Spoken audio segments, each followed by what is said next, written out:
17 years old. Since I'm elementary dati or nung bata pa ako, nasa grade 2, parang yung stage ko nun is not matured. Kasi yung isip ko nung bata pa ako is maglaro ng maglaro. Habang nasa stage na 9 above is napapaisip ako kung ano ba yung senior high, junior high, yung college na level. At sa stage na yan, meron na akong gustong pangarap. At nung tumungtong ako sa junior high up to senior high, naging independent ako kasi madaming nasasalamuha. Kasi nasasalamuha ako, tapos parang isip ko meron akong gustong magawa sa sarili ko.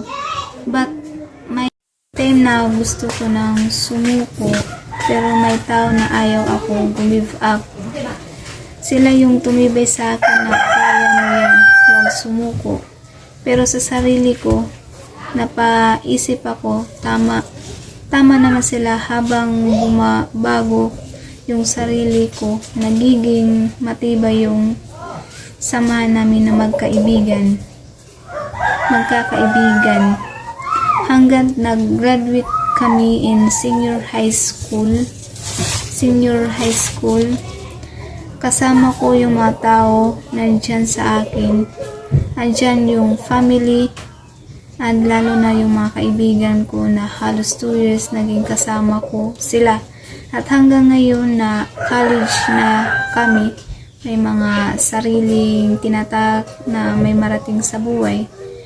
But right now, I'm proud to be a agriculture, but soon magiging successful din ako in the future na maging isang businesswoman na gusto kong marating sa buhay. I said, no matter what your career stage, it's important to evaluate a personal goals and your strength, weakness, and passion to keep career development.